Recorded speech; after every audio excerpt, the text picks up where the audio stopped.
मंडळी नमस्कार.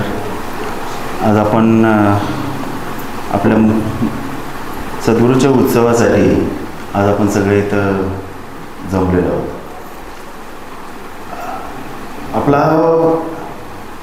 आपल्या गावचा हा जो श्री पंत महाराजांचा याचा वर्धापन दिन आपण याला म्हणतो, हा रामनवमी दिवशीच असतो. ह्याला पण एक महत्त्व आहे. रामनवमी दिवशीच असतो हे पूर्वीपास चालत आलेलं आहे, पण रामनवमी दिवशीच हा उत्सव आपला साजरा केला जातो. ते थोडासा आंदोलनाशी मी बोललो, यांच्याशी बोललो, बऱ्याच जणांशी. रामनवमी दिवशीच हा उत्सव का चालू झाला ह्याचं एक थोडंसं हे केलं तर त्या काळात नाही तर पादुका त्या दिवशी स्थापन केल्या गेल्या, त्यामुळं हा उत्सव तेव्हापासून आपल्या इथं रामनवमीला सुरू झाला. आपण गेले 2 दिवस ही सगळी मंडळी ह्या उत्सवामध्ये रमत आहेत. कितीतरी लोकांचं याच्या मागं हे हातभार लागलेले, सत्कार आहे त्यांचं, ह्या सगळ्यांचं. तर मला नेहमी असं वाटतं, मला एकदा आपला बाळेगंधरीचा उत्सव झाल्यानंतर मला एक सहज स्वप्न पडलं होतं आणि मला अण्णांनी येऊन मला विचारलं, अरे काय उत्सव कसा झाला? म्हटलं अण्णा छान, मस्त. मला म्हणले मस्त एवढंच? म्हटलं हो. रामचंद्र सूत कुणाला भेटला काय? एवढंच होतं आणि मी उठलो. कळलं नाही. रामचंद्र सूत कुणाला भेटला काय? मला आज सगळ्यांना विचारायचं. आपण 2 दिवस आज सगळ्या ह्याच्यात उत्सवात आनंद घेतोय. रामचंद्र सूत कुणाला भेटला? रामचंद्र सूत म्हणजे आमचे पंत महाराज, त्यांच्या वडिलांचं नाव रामचंद्र, त्यांचा सूत हा कोणाला भेटला ह्या 2 दिवसात? कोणी कसा अनुभवला? फोटो तर तो आहेच, फोटो तर आम्ही रोजच बघतो त्याला, पण हा रामचंद्र सूत काल आम्ही एक युनिक अशी गोष्ट केली. झेंड्याच्या वेळी आंदोलनाला आम्हाला सुचली. सगळ्यात ज्येष्ठ एकदम वयस्कर लोकांकडनं ती गेली, त्यात महिला होत्या. पंतांचा मार्ग हा पूर्ण वेगळा आहे. वेगळा म्हणजे त्याला विधिनिषेध कुठं नाही, त्याला असं कुठंच दिलं नाही. महिलांनी झेंड्याला हात लावायचा असं कुठं लिहिलं आहे? महिलांच्या हस्ते झेंडावंदन झालं ना, किती युनिक गोष्ट आहे. त्या ह्यांच्यावरचा जो आनंद दिसत होता ना, तो माझा सद्गुरू होता, तो माझा रामचंद्र सूत होता. अनुभवलं म्हणून आज सगळ्या आमच्या महिला ह्या जेवणाची ह्याची व्यवस्था करतात, समजू करतोय, आंदोलन करतात सगळे. आता ही सगळी मंडळी जी आहे ह्या सगळ्यांमध्ये तो रामचंद्र सूत होता. तर या 2-3 दिवसात त्याला फोटोमध्ये राहून करायचंय काय? या सगळ्यांमध्ये तो रामचंद्र सूत फिरत होता, आनंद घेत होता आणि त्याचा आनंद आम्ही घेतो.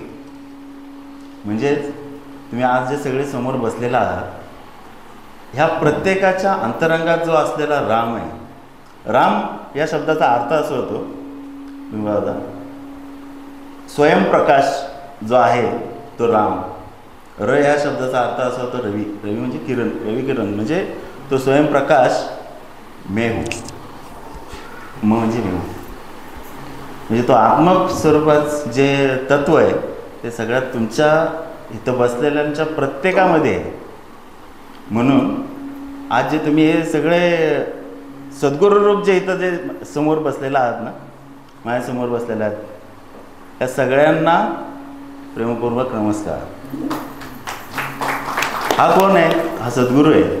तुम्ही बसलेला कोण आहात? सद्गुरू आहे. ह्या सगळ्यामध्ये नांदलेला कोण आहे? हा सद्गुरू आहे. म्हणून हा सगळ्या तुमच्या प्रेमासाठी, आनंदासाठी आज तुम्ही आलेला आहात सगळे सद्गुरू रूपात.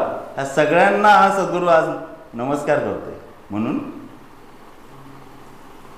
नमस्कार गुरु दत्ताला, नमस्कार गुरु भक्ताला, नमस्कार दत्ताला, नमस्कार गुरु भक्ताला, नमस्कार गुरु दत्ताला, नमस्कार गुरु भक्ताला. अनंत शक्ती अनंत करणी, नमन सत्य ज्ञानानंताला. अनंत शक्ती अनंत करणी, नमन सत्य ज्ञानानंताला. नमस्कार गुरु दत्ताला, नमस्कार गुरु भक्ताला.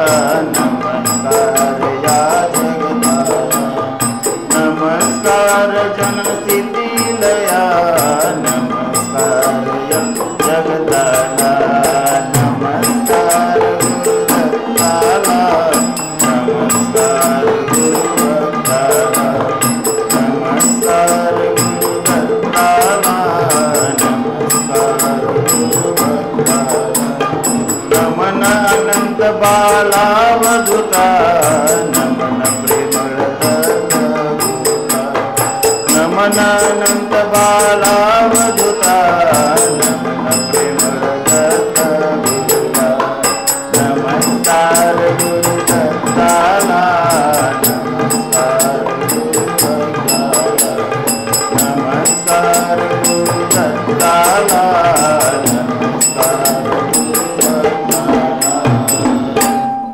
श्री गुरुदेव दत्त. म्हणजे रामनवमी आपण जे आता मगापासून बोलतोय रामनवमी आणि रामायण जर आपण जर बघितलं त्याचे आपलं एक ठराविक चित्र आपल्या समोर उभं राहतं. तो राम, मग तो दशरथ, मग ती कौशल्या, लक्ष्मण, भरत, रावण, मग सीता, हे सगळे 4-5 ठराविक कॅरेक्टर आपल्या समोर उभी राहतात. राम म्हणलं सगुण रूपांत त्याचा अर्थ बघितला, अर्थ किंवा ती कथा जर बघितली तर तो दशरथ राजा आणि त्याची ती पत्नी कौशल्या. दशरथ राजाला 3 पत्नी होते ना, कौशल्या, कैकेयी आणि काय सुमित्रा, या 3 त्याच्या पत्नी. तर तिघींनाही संतान होत नव्हतं म्हणून त्यांनी दशरथ राजाने वशिष्ठ ऋषीकर एक यज्ञ, वशिष्ठ ऋषीने त्यांना एक यज्ञ करायला सांगितलं, पुत्रकामेष्टी यज्ञ असं काहीतरी आहे. तो यज्ञ केल्यानंतर त्या यज्ञ करत असताना त्यातनं एक दैवी अशी एक पुरुष व्यक्ती बाहेर आली आणि त्या पुरुष व्यक्तीने, दैवी व्यक्तीने त्या तिघींना खीर दिली, खीर खायला. आणि त्याच्यानंतर त्यांना ते गर्भधारणा झाली आणि कौशल्याला राम जन्माला आला, सुमित्राला लक्ष्मण आणि कैकेयीला भरत आणि शत्रुघ्न. अशी ही सगळी एक कथा त्यावेळेस झाली. पण ह्याचा नेमका अर्थ काय आहे? ही तर कथा आपण वाचली, आपण ते आज अनुभवतोय. रामायणाने ती कथा अशी आपण आहे असं म्हणतो. ह्याचा मतीत अर्थ अंजो असा, रामायण आणि राम म्हणजे आपण मगाशी जे बघितलं आपला आत्मस्वरूपाचा प्रकाश. दशरथ म्हणजे दश म्हणजे 10, रथ म्हणजे हाकणारा तो रथ. दश म्हणजे 10 इंद्रिय, पंच ज्ञानेंद्रिय आणि पंच कर्मेंद्रिय, हे आपल्या हा दशरथ. त्याची पत्नी, त्याची राणी कौशल्या म्हणजे कौशल्य आपल्या जे आहे कौशल्य काय करतं? कारण आपण देहवास्तच असतो, आपली वृत्ती काय बहिर्मुख असते. म्हणजे बाहेरच्या याच्याकडे जास्त लक्ष येतं ना. तर ती बहिर्मुख वृत्ती कौशल्यानं अंतर्मुख होते. ते आहे आपलं कौशल्य. असं ते कौशल्य. पुढं काय? सौमित्र ही सगळ्यांची मित्रभावांना राहणारी अशी ती सौमित्र. कैकेयी म्हणजे हे तुमचे माया, त्याला कायम मागे खेचणारी असते ती, अशी ती माया. तर असा जो दशेंद्रियांचा रथ आहे हा हाकतो. आणि त्या रामाचा जन्म कुठं झाला? अयोध्येमध्ये. अयोध्या म्हणजे तुमचा देह. ह्या देहामध्ये त्या रामाचा उदय झाला. म्हणजे तुमच्या अंतरंगातला जो राम आहे त्या रामाचा उदय या तुमच्या अयोध्येच्या देहामध्ये त्याचा उदय झाला, असं त्याचा नेमका मतीत आहे. मग रामायणात नेमकं घडलं काय? रामायणात एकच गोष्ट घडली ज्याच्यावर अख्खं रामायण घडलं. राम वनवासात गेला, भरतला त्याला केलं, त्याच्यावर बसवायचं होतं आणि सीताला रावणाने पळवून नेलं, बरोबर. मग ही सीता कोण? महाराज असं म्हणतात, शांती सीता छळली. आपल्या पोथीमध्ये जर अभ्यास केला आपण ह्याच्या वामन नरेंद्र, त्याच्यात एका अध्यायामध्ये उल्लेख आहे हा सगळ्या ह्याचा. त्यात असं महाराज म्हणतात, शांती सीता छळली. तुमच्या अंतरंगावर असलेली ती जी शांती आहे ती सीता आहे. त्या सीतेला, त्या शांतीला छळणारा असा कोण आहे? रावण, जो तिला सतत छळत असतो, टॉर्चर करत असतो. तो आहे तुमचा अहंकार. तर त्या शांती सीतेला कायम छळत असतो. तो कायम त्या शांतीला पळवून नेत असतो. तुमच्या अंतरंगापासून कायम तो पळवून नेत असतो. आणि मग तिला आणण्याचं काम कोण करतंय? परत आणला हनुमानाने ना तिला. मग ह्या तुमच्या आत्मस्वरूपाचा जो प्रकाश आहे तो आत्मस्वरूप, तो राम आणि लक्ष्मण. लक्ष्मण म्हणजे ज्याच्यावर तुम्ही लक्ष ठेवता, सजगता म्हणतात त्याला, सजगता.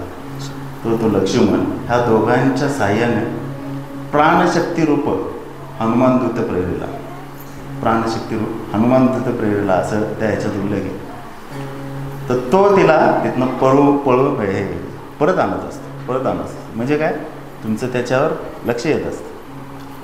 आत्मस्वरूपाच्यावरच तुम्ही येता त्यावेळेस तुम्हाला ह्या मायेचा आणि या अहंकाराचा विसर पडत असतो.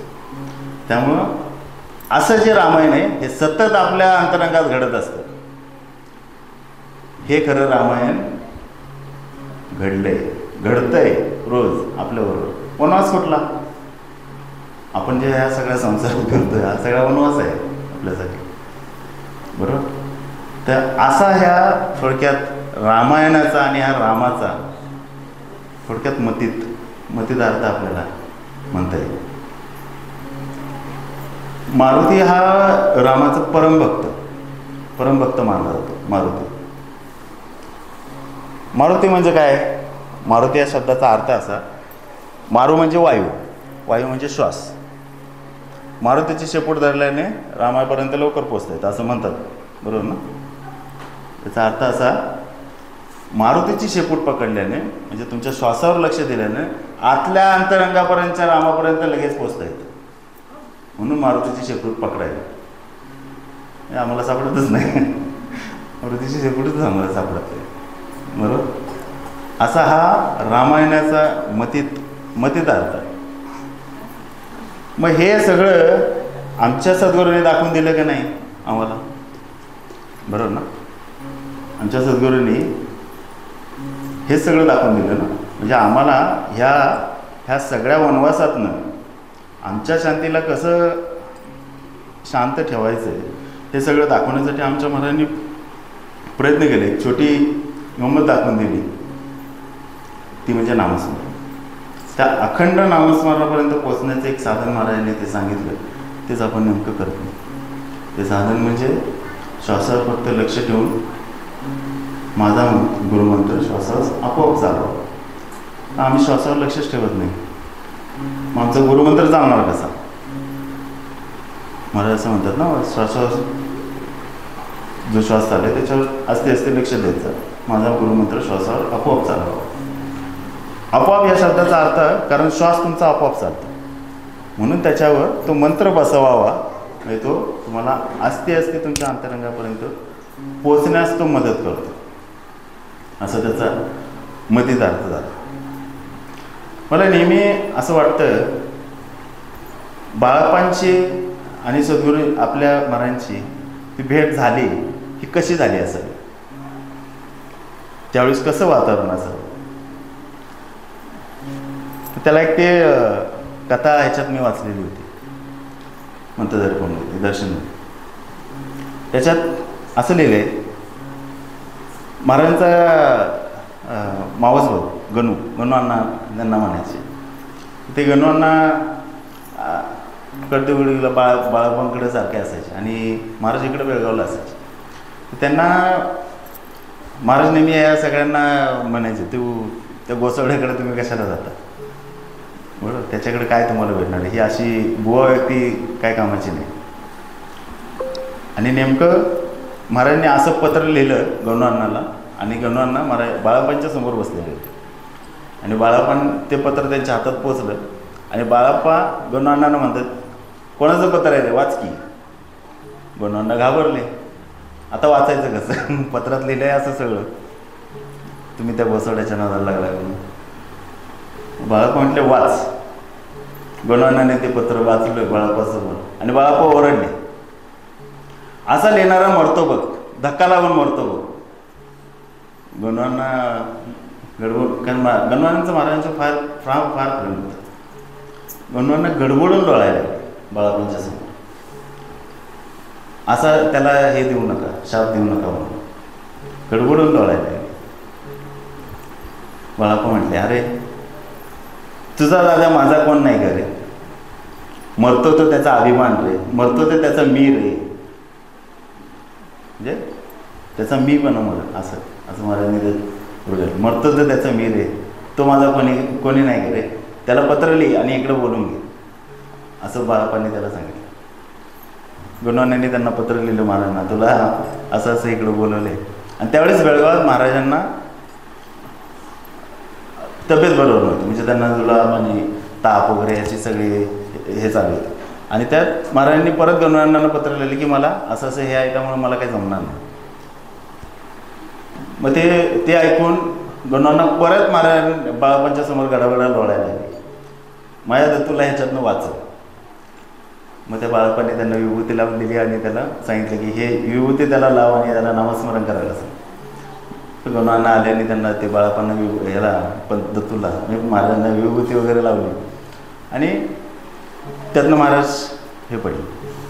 पण महाराजांचं अजूनही त्या बाळाप्पांविषयी हे गेलेलं नव्हतं. ते म्हटले मी त्याच्याकडे का जाऊ, रागवतो तो गुरु कसला, असं महाराजांनी उद्गार काढले. रागवतो तो गुरु कसला, मी त्याच्याकडे का जाऊ, तो रागवतो म्हटलं तो गुरु कसला, त्याने माझ्याकडे आले, मी जाणार नाही, असं शब्द जाता येईल. मग बाळाप्पा म्हटले अरे तो त्याचा अधिकार आहे रे, आज 30 वर्ष मी त्याची वाट बघतोय, हा त्याचा अधिकार आहे, त्या दत्तात्रयाचा अधिकार आहे, मलाच त्याच्याकडे गेलं पाहिजे. आणि तो बाळाप्पा त्याच्या भेटीला गेला. तर कसा गेला, उडत गेला, नाचत गेला. सद्गुरु बाल मुकुंद आला, प्रेमे कवटाळू त्याला, सद्गुरु बाल मुकुंद आला, प्रेमे कवटाळू त्याला, सद्गुरु बाल मुकुंद आला, प्रेमे कवटाळू त्याला, सद्गुरु बाल मुकुंद आला, प्रेमे कवटाळू त्याला, सद्गुरु बाल मुकुंद आला, प्रेमे कवटाळू त्याला, सद्गुरु बाल मुकुंद आला, प्रेमे कवटाळू त्याला, सद्गुरु बाल मुकुंद आला, प्रेमे कवटाळू त्याला, सद्गुरु बाल मुकुंद आला, प्रेमे कवटाळू त्याला, म्हणत बाल मुकुंद आला, प्रेमे सद्गुरु बाल मुकुंद आला, प्रेमे कवटाळू त्याला, सद्गुरु बाल मुकुंद आला, प्रेमे कवटाळू त्याला, सद्गुरु बाल मुकुंद आला, सद्गुरु बाल मुकुंद आला, सद्गुरु बाल मुकुंद आला, प्रेमे कवटाळू त्याला, सद्गुरु बाल मुकुंद आला, प्रेमे कवटाळू त्याला, सद्गुरु बाल मुकुंद आला, प्रेमे कवटाळू त्याला, सद्गुरु बाल मुकुंद आला, प्रेमे कवटाळू त्याला. नाचत उडत सामोरे जाऊ, नाचत उडत सामोरे जाऊ, प्रेम सन भरपूर देऊ, प्रेम सन भरपूर देऊ, सद्गुरु बाल मुकुंद आला, प्रेमे कवटाळू त्याला, सद्गुरु बाल मुकुंद आला, प्रेमे कवटाळू त्याला, सद्गुरु बाल मुकुंद आला, प्रेमे कवटाळू त्याला.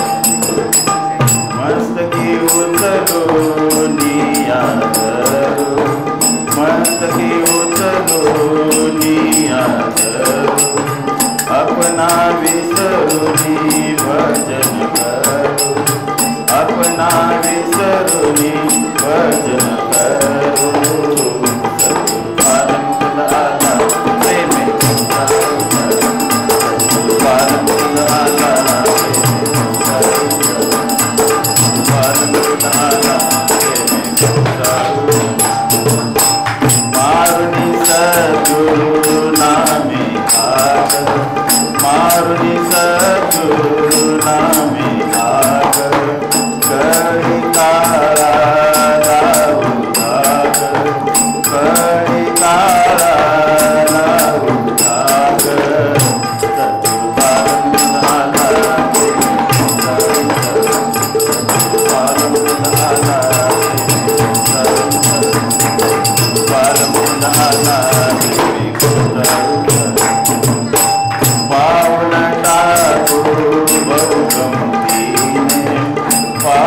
प्रतापो बहुगंभीने पुण्यावाजवो हिमतीने पुण्यावाजवो हिमतीने सद्गुरु पारंपराना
बाळ आला नाचत नाचत सद्गुरु पादमुख झाला सद्गुरु पादमुख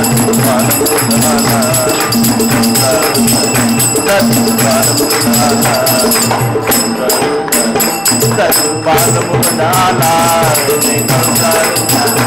सद्गुरु पादमुख झाला सद्गुरु पादमुख झाला सद्गुरु पादमुख झाला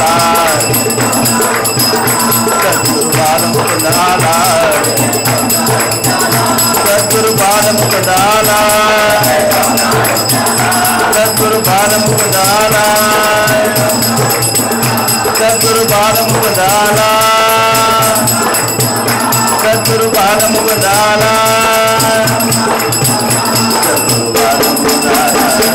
सद्गुरु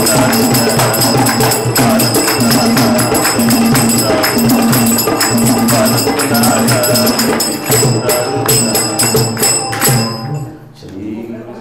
एकच माझं शेवटचं राहील 5 मिनिटं होईल माझं म्हणजे एक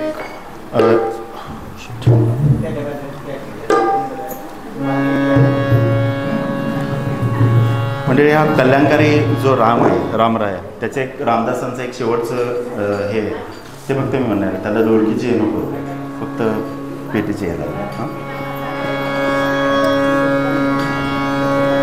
कल्याण करी राम राया देवराया